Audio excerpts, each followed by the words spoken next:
My name is Harper Elise Monroe. I am 28 years old. 3 years ago, I met a man I honestly believed I would marry. His name is Cole. He was the kind of boyfriend you bring home to your parents and your group chat in the same week. Charming enough to impress your mom, funny enough to win over your friends, just flawed enough to feel human. We moved in together last year, split rent on a little apartment with a balcony and enough light to make everything look softer than it really was. I supported him when his dad had surgery. He supported me when I changed jobs. We were building a life. At least that's what I thought we were doing until Ava stepped back into the picture. Ava is his childhood friend.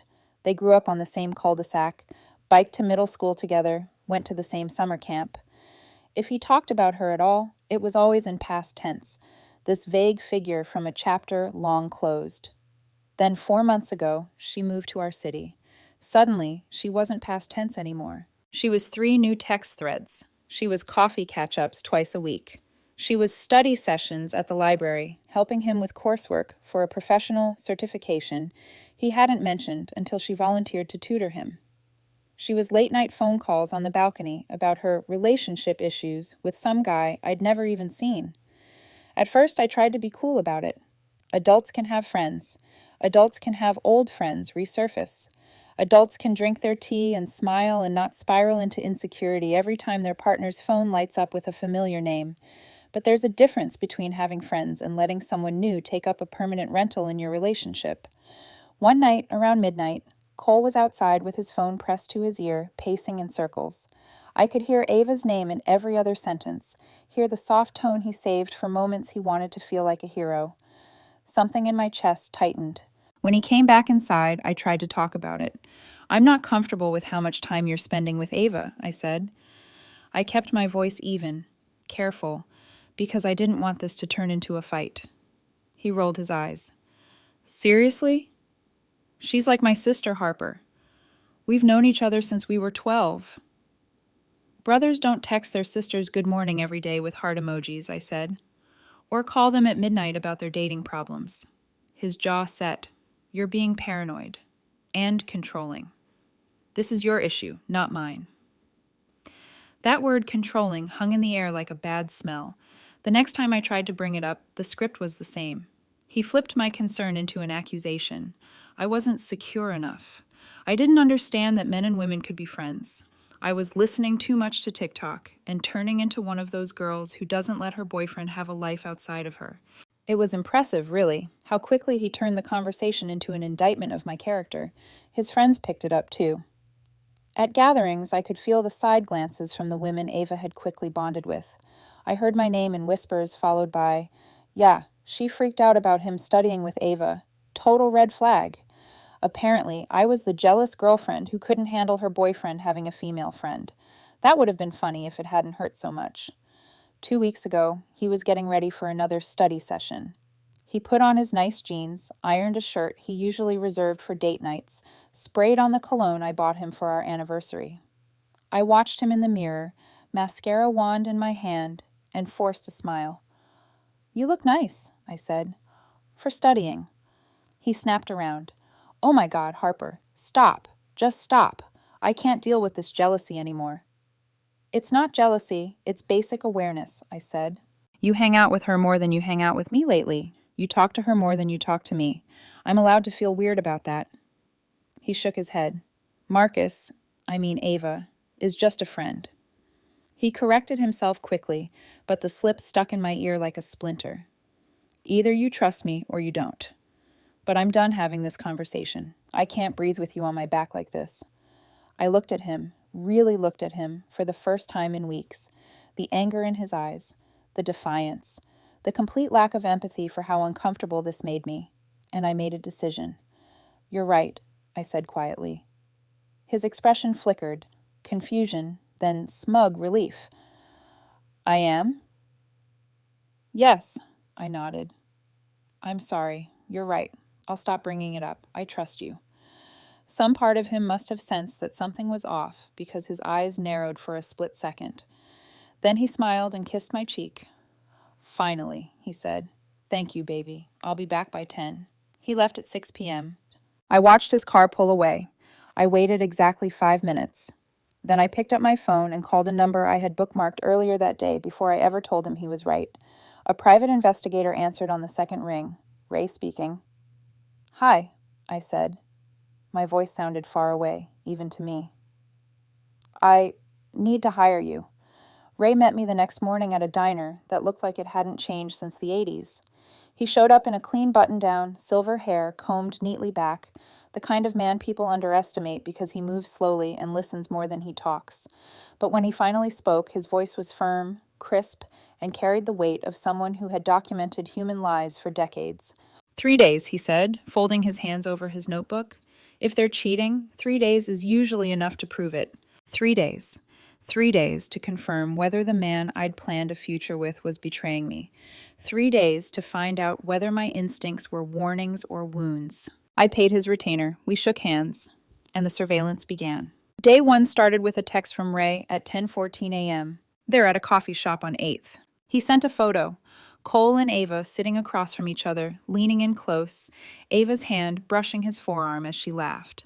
Not definitive, but not friendly either. Cole came home that night smiling like he'd aced a test. He kissed my forehead, made a sandwich, talked about how productive his study session was. I said nothing. I smiled. I played the role of the trusting girlfriend he insisted I be. Inside, something twisted. Day 2, Ray updated me at 3:49 p.m. He's not with his sister. Cole had told me he and his sister Rachel were shopping for her birthday gift. Ray's photos told a different story. Cole and Ava at a modern art gallery, Cole's hand at the small of her back, Ava looping her arm through his, a kiss outside near the parking lot, soft, familiar, practiced. I stared at the pictures while Cole walked into our apartment with shopping bags and a lie that rolled off his tongue like he'd rehearsed it. "How's Rachel?" I asked. "She's good. Found some great sales," he said. I nodded, my eyes burning with something that wasn't tears anymore. It was clarity. Day 3 was the truth sharpened into a blade. Cole told me he had a late-night training session at work. I wanted to laugh in his face and scream in equal measure, but I didn't. I just told him to be safe. Ray texted me at 7:28 p.m. "Harper, they just checked into the downtown Marriott." He attached a series of photos. Cole and Ava at the front desk, Cole's hand on her waist, Ava leaning into his shoulder. The elevator doors closing as they kissed, his hands in her hair. Then the final text. Room 512, they ordered champagne. I could have collapsed right there. I could have screamed. I could have broken. Instead, I sat on the couch and let the emotion go dead still inside me. My betrayal went silent. That's when I called Jenna, my best friend. "I need you to be somewhere with me in an hour," I said. "Harper, what's going on?" "Cole's cheating," I said, "and I'm about to handle it." Jenna didn't give me the "maybe talk first" speech. She didn't ask if I was sure. She just said, "I'm on my way." An hour later, we were walking through the Marriott lobby, my pulse pounding, Jenna's phone in recording mode. The elevator felt like a coffin going up. "Room 512. I knocked. Immediately, we heard scrambling inside, shuffling, whispers, someone hitting something. I knocked again. Ava's voice hissed something. Cole muttered something back. The door cracked open. There stood Ava, hair wild, lipstick smeared, wrapped in a hotel robe. Her face drained completely when she saw me. "Harper," she stammered. I smiled. Calm, terrifyingly calm. Thought I'd surprise Cole at his training. She tried to close the door. I put my foot in it. "It's okay," I said softly. "We can talk." "Harper." I pushed the door open, and there he was. Cole, shirtless, pale, eyes wide with horror. "Harper," he breathed. I can explain." "Oh, I'm sure you'll try," I said. "But let's see what the room has to say first." I stepped inside. The bed was a mess. Clothing, his and hers, scattered everywhere. An empty champagne bottle on the nightstand. Room service trays with 2 sets of plates. It smelled like perfume and betrayal. Jenna walked in behind me, her phone capturing everything. Ava suddenly swayed, her eyes rolling back. And then she fainted. "Just dropped." Cole yelped and scrambled to catch her. "Babe, Ava, wake up." "Babe," I repeated. "Cute." He looked up at me, frantic. "It's not what it looks like." I laughed, loud. It echoed off the expensive hotel walls. "Really?" I said. "That's the line you're going with?" I held up my phone. "I hired a private investigator, Cole. He's been documenting your little study sessions for a week. Coffee dates, art galleries, and now this. So, by all means, explain." His face went the color of old paper. Ava groaned on the floor as she came to. Her eyes fluttered open. She saw me again. She nearly passed out a second time. Harper, please, she sobbed. Let me explain. Explain what? I asked. How you're just friends. How I'm paranoid. How Cole and I need space so you can play house in a Marriott. Cole tried to step forward. Harper, I swear. No, I said. My voice was steady, strong, final. I loved you. I trusted you. And when I had real concerns, you treated me like I was delusional. You turned our friends against me. You made me apologize for seeing what was literally right in front of your face. I stepped closer. So here's what's going to happen now. Cole swallowed hard. You are going to pack your things. You are going to leave my apartment. And you are not going to contact me again. Ava started crying harder. Harper, please. You, I said, turning to her. Don't speak to me. I turned back to Cole. Oh, and just so we're clear, everyone is going to know. Every person who thought I was the controlling girlfriend. Every friend you told I was insecure. They're all going to know exactly what you've been doing. Jenna lowered her camera. Cole opened his mouth, desperate. Harper. Goodbye, Cole, I said quietly. Then I walked out. And for the first time in months, the air outside didn't feel suffocating. It felt like freedom. By the next morning, the emotional wreckage started to spread in every direction, and I hadn't even said a single public word yet. That's the thing about truth. It travels fast once it has nowhere left to hide. Jenna stayed with me that night. Neither of us slept much.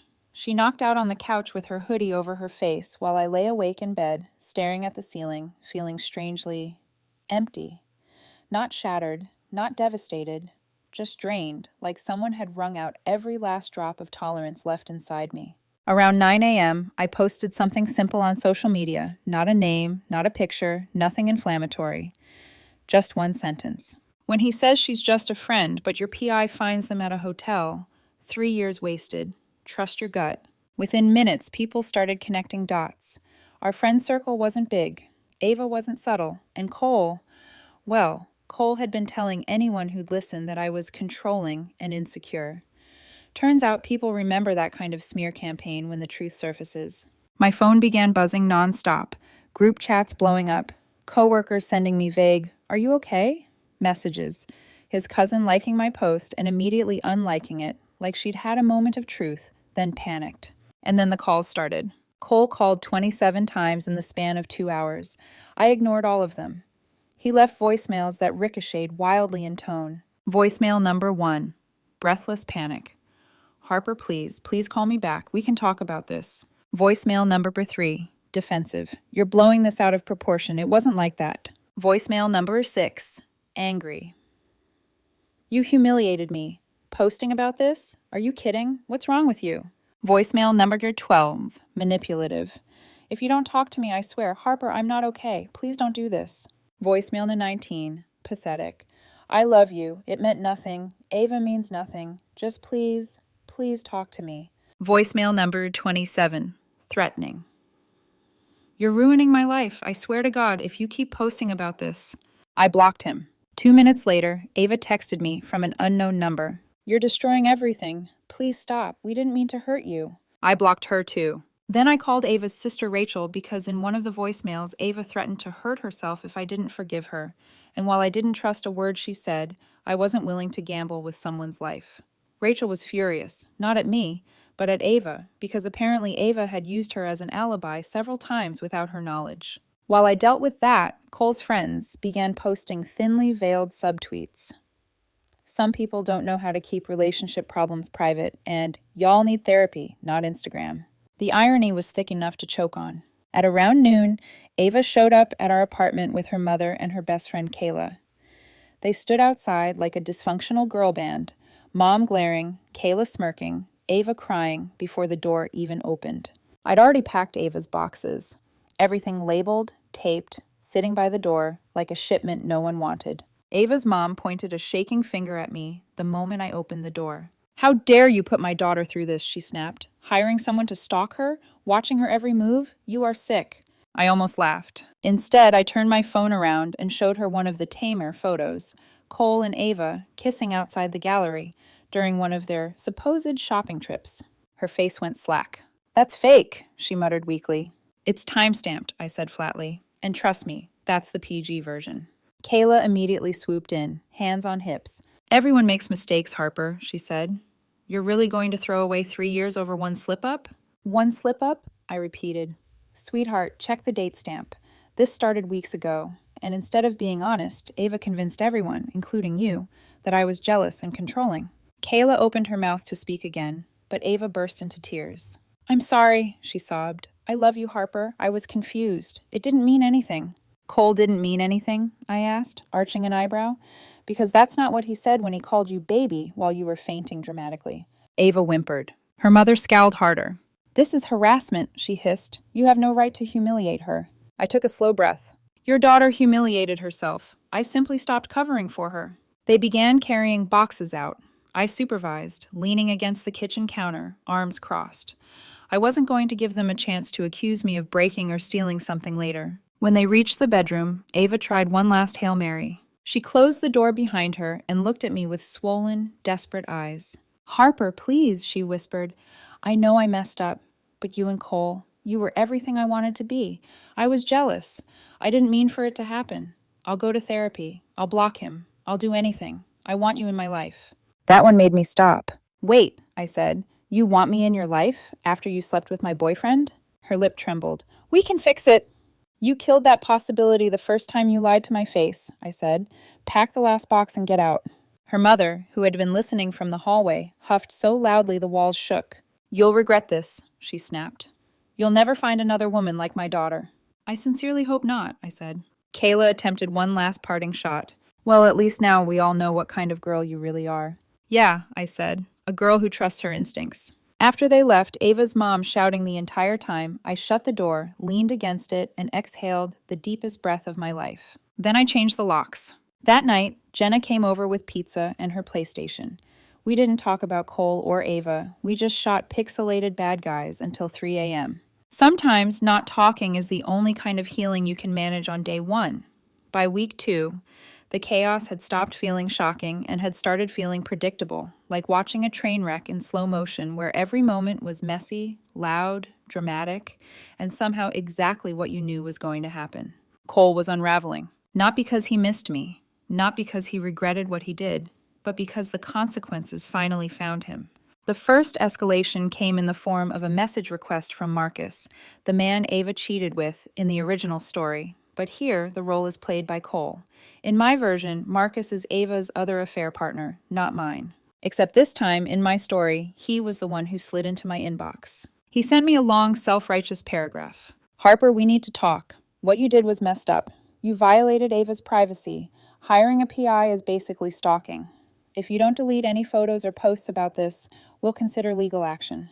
I stared at the message. Then I screenshotted it and forwarded it to my cousin, the attorney. Her reply was immediate.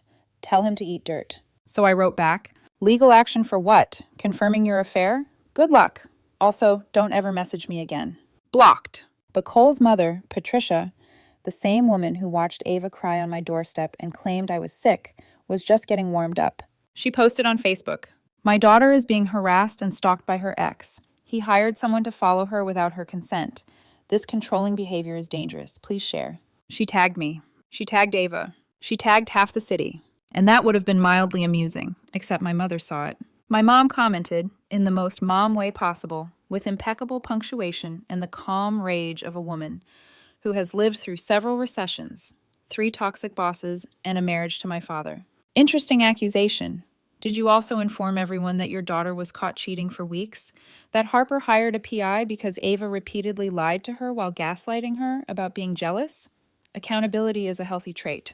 Maybe try it." Then she added a second comment. "And please teach your daughter to stop keying cars." I didn't even know Ava had keyed anything yet. But my mom was right. Because 30 minutes later, when I finally checked the camera feed from our apartment building's garage, there Ava was, hoodie up, mascara streaked, scratching her name into my car door while sobbing. She was saying, "You did this to us. You did this to us." My jaw dropped. My mom texted me, "File the police report. I already screenshotted everything. XO. I love that woman." So I did. Ava denied it at first. Then she cried that she blacked out emotionally. Then she cried harder when she realized my insurance company was coming after her for the deductible. And that was about the time the lawyer letter arrived. A very official PDF with very unofficial delusion. Ava's demands. I pay her $300 for emotional distress. I delete every post and acknowledge wrongdoing. I apologize publicly. I return half of the security deposit she never paid. I reimburse her for therapy. I laughed so hard I almost dropped my phone. My cousin drafted a masterpiece of a reply. Miss Monroe is not liable for Miss Avery's consequences. Truth is an absolute defense. Any further contact will be documented as harassment. Short, elegant, and lethal, but the real storm wasn't Ava. It was Cole. He started showing up places. My gym, my grocery store, my building lobby. Always with some variation of, "We can fix this, I messed up, don't throw us away." Or, "You owe me a chance to explain." Or, "Ava manipulated me too. Every time I walked away." One night, he tried to corner me outside my building, gripping my arm too tightly. The building security guard stepped in, told him to leave, and reminded him the premises had cameras. He left screaming that I ruined his life. Not long after, I filed for a restraining order. The hearing was short. Ava sat on one bench with her lawyer and mother, looking like she had been crying for 3 days straight. Cole sat next to her, eyes sunken, wearing the same wrinkled jacket he'd worn the night he left our apartment. I sat across the aisle with Jenna, calm, composed, and absolutely done. The judge heard everything. The PI documentation, the hotel photos, the keyed car, the messages, the unwanted visits, the false social media accusations. Ava's lawyer tried to argue I was a stalker girlfriend who employed dangerous surveillance methods. The judge cut her off mid-sentence. Hiring a licensed investigator due to reasonable suspicion of repeated infidelity is not stalking, he said. Harassing someone at their home, damaging their vehicle, and showing up uninvited is. The restraining order was granted immediately. Ava started crying again. Cole muttered something like, "This wasn't supposed to happen." Patricia shouted that I was heartless until a bailiff warned her. And just like that, the 3 people who had spent months gaslighting me were now legally barred from contacting me. I didn't feel triumphant. I felt free. Life after that shifted. My apartment felt lighter once their energy was gone. I rearranged everything, bought a new couch, lit candles that made the place smell like citrus and eucalyptus instead of stress. I joined a book club, ratio heavily in my favor, not mad about it. I took up rock climbing. I painted my bedroom a softer color. I started sleeping again. Healing wasn't pretty, but it was honest. And then one night, my phone buzzed with a message from an unknown number. The content made my entire body go cold. It was Ava. "I know you hate me. I'm in therapy now. I ruined everything, and I know that. You were the best thing in Cole's life, and I'm sorry. Please forgive me." I didn't reply. I sent it straight to my lawyer, just in case. And then I set my phone down, made myself tea, and sat on my balcony, watching the lights of the city flicker like tiny rebirths in the dark. Because I understood something crystal clear. My instincts had been right. My boundaries were valid. I wasn't crazy. I wasn't controlling. I wasn't the villain. They lied. They cheated. They gaslit. They spiraled. They collapsed under the weight of their own choices. Me, I walked away. I survived. I grew. And I finally understood the lesson I should have learned years ago. When someone shows you who they are, stop trying to repaint the picture. Just close the door.